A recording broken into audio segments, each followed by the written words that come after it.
First story is titled, Am I the a-hole for refusing to let my brother stay at my house after he betrayed me 7 years ago? My wife, 38 female, and I, 35 male, been married for 1 year. 7 years ago, during a holiday ski trip, my entire family and I stayed in a chalet at a resort. One day, my then girlfriend wasn't feeling well, so she stayed behind. I came back in the afternoon to retrieve something and found her and my brother, then 18 years old, having intercourse. I'll spare the details of what happened next. My ex-girlfriend and my brother both apologized and swore it was a spur-of-the-moment thing. I tried to make it work with my ex, but a few months later we broke up. My brother apologized, and I chose to be an understanding older sibling, so I forgave him. He was really matured a lot since then. My brother's place is undergoing some renovations and it will take 3 weeks. He asked if he could stay with my wife and I in the meantime, as we have an extra bedroom. I agreed initially. Then yesterday, I had a flashback to that day I found him with my girlfriend. I called him and told him I couldn't let him stay because I can't trust him alone with my wife. He was upset and said I could have told him sooner. Now he has to find somewhere else to stay and the renovators are coming in a few days. He also called me paranoid and said he has no interest in my wife. He said she's not even my type and she's too old for me. I told him sorry, I just can't let him stay. I suggested he move in with our other brother instead. He said whatever and hung up the phone. Am I the a-hole? I feel like I was justified, but maybe I shouldn't have been so sudden. Now for the top comments. Not the a-hole. If your wife not being his type is why he won't sleep with her, that means he would sleep with her if she was his type. And even if we assume he's telling the truth that she's not his type, she very well could be his type after a couple drinks. Now, of course, if you trust your wife, then you can trust nothing will happen. But that's not really enough. It's a matter of respect that your brother shouldn't even try. He said he's not like that anymore, and swore he would never do what he did regardless, and called me paranoid and untrusting. Some wounds don't fade with time, and his response by calling you paranoid and untrusting, instead of seeing that he caused this untrust, is manipulative. Not the a-hole. It sounds to me like he is not really remorseful when he made that comment about your wife.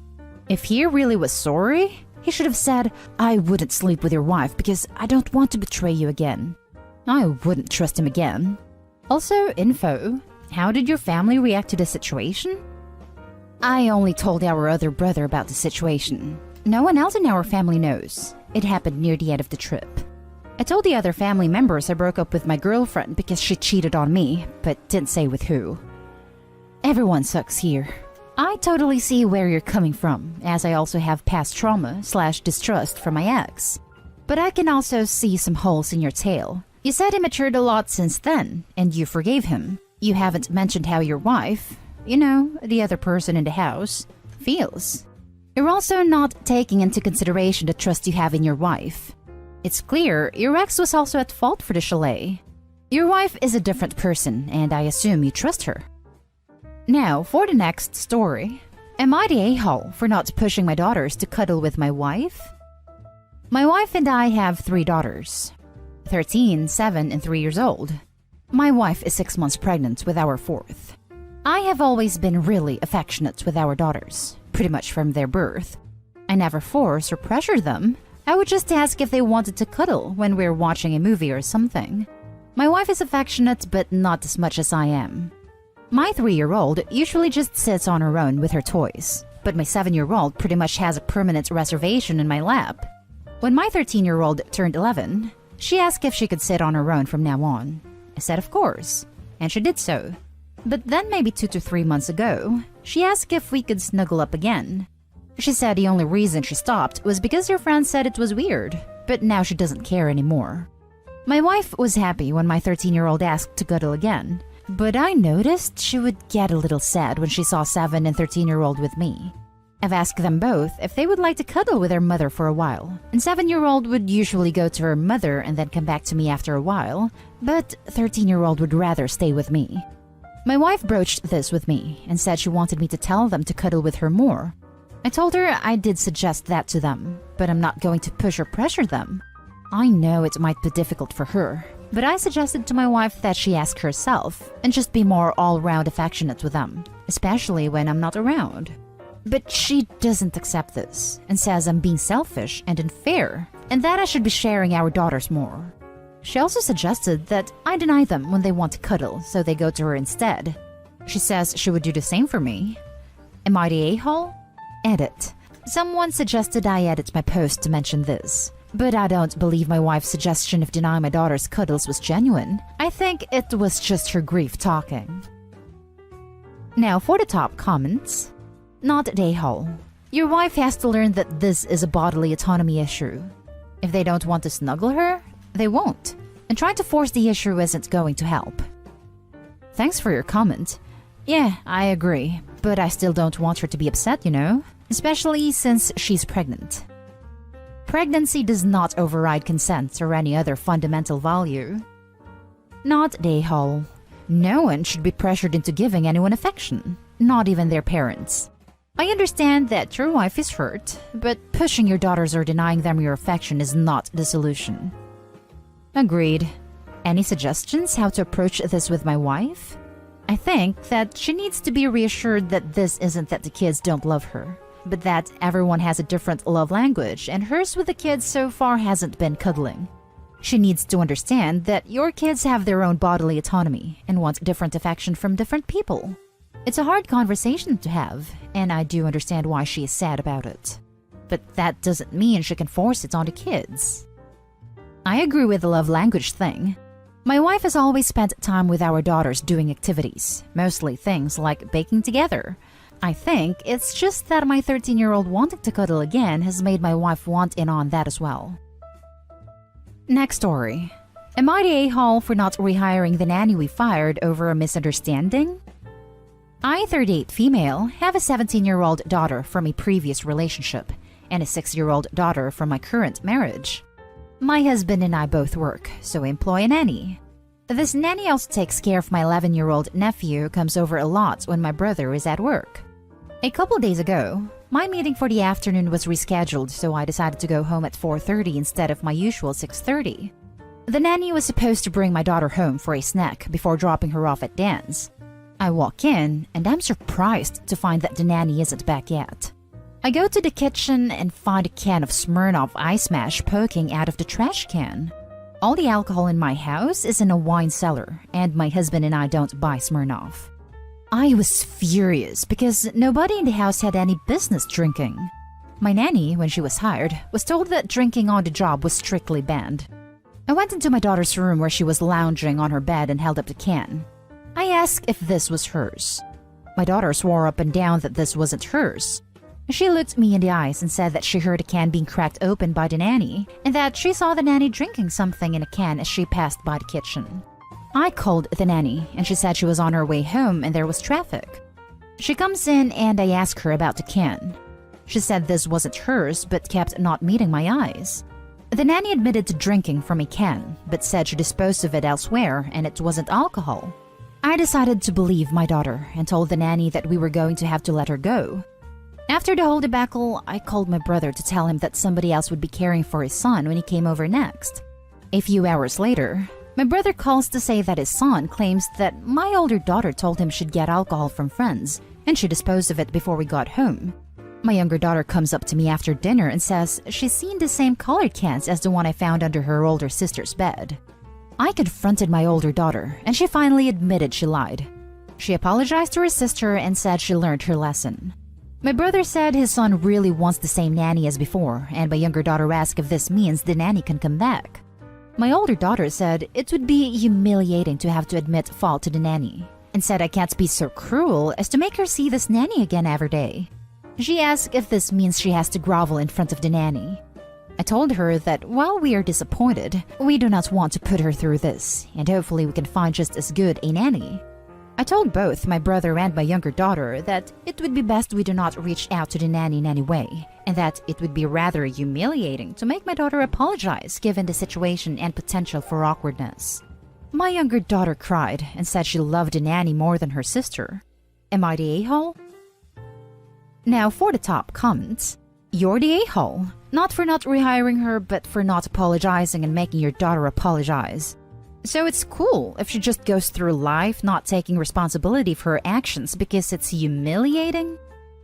Just what the world needs more of right now. Economically privileged kids grow up learning that their actions have no consequences and that their feelings are more important than other people's livelihoods.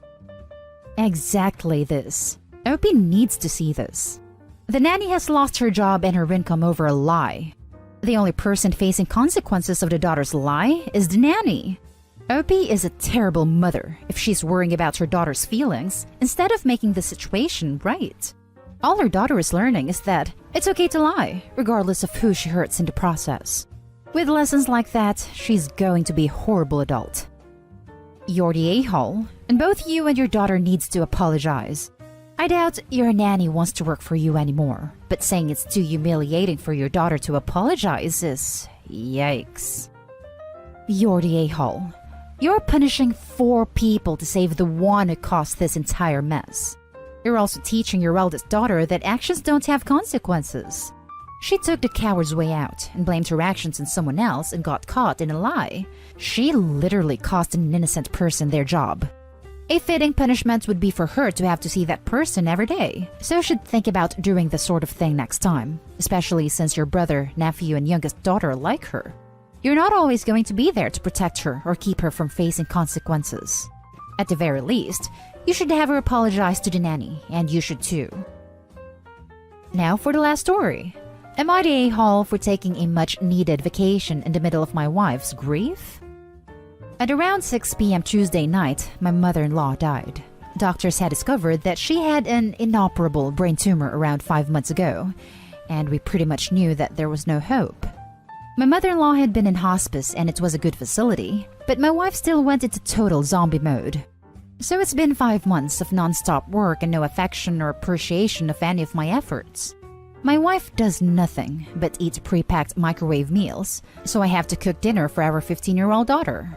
She never makes an effort, to the point of wearing sweats even to work, and worst of all, she went from showering every day to maybe twice a week. My daughter made my wife a cake for her 45th birthday 3.5 months ago. I knew that my 45th birthday, which was yesterday, would be given no attention because doctors had said, again, that this was the end. And my wife has done nothing but cry when she hears that. I called some of my family and friends, who all live in Arizona, and they said I deserved to have a good birthday. So I agreed to go back home for the week to celebrate and catch up. My wife got furious when she heard I was going, and she started begging and crying that she would control her outward expressions of depression and grief if I stayed, and said that she felt it was true this time, even though we have had like 4 false alarms regarding her mother before. In addition, her mother and I have never been close, and I know I don't land anywhere close to the top people she wants to see before she passes. My wife said she'll work to be less distant, and she does not care if we lose the money if I had already booked the plane ticket. I told my wife that I didn't need her to pretend to act less distant, and I know she's grieving in a way I've never grieved before, but that I was no help to her right now and was so fatigued that I needed a break. So I ended up flying down to Arizona, and on Tuesday night I got the call that my mother-in-law had passed from my daughter. She said she's staying at her best friend's house and she's perfectly fine. However, my wife texts me and says I betrayed our wedding vows. I asked if I should come back when we were expecting a lot of old family friends for my birthday, and my return flight is on Sunday. My wife says to do whatever I want, and that if I'm expecting my old workout every day and dresses up everyday wife back when I come home, I will be disappointed. Am I the a-hole for taking this trip because I needed to do something for myself, or else I'd go crazy? I will be flying back Sunday, but I know my wife will be barring me from helping with the funeral. Now for the top comments. You're the a-hole. All you do is complain. It's exhausting to cook dinner for a child who is perfectly capable of cooking dinner for herself. You are upset that your wife isn't wearing makeup and nice clothes. This is exhausting for you? Too bad. It's not about you. I am fairly certain you have ended your marriage with your actions. I hope Opie's wife can pull herself out of her grief enough to start divorce proceedings. Yikes. To start divorce proceedings. Plot twist, the dying mom's final wishes to her daughter were lawyer up and crush your husband. Way to make this entire situation completely about yourself. You wanted a good time, so decided to abandon your wife during possibly the worst time of her life, then didn't even go back after her mother had died because you wanted a birthday party? Yes, you're the a-hole. He abandoned his wife and his daughter in their time of grief. And that's the end of this video, folks. As always, leave a comment and hit like and subscribe. And if you want more of this content, turn your notification on to get updated on the latest videos. And I'll catch you in the next one. Stay safe.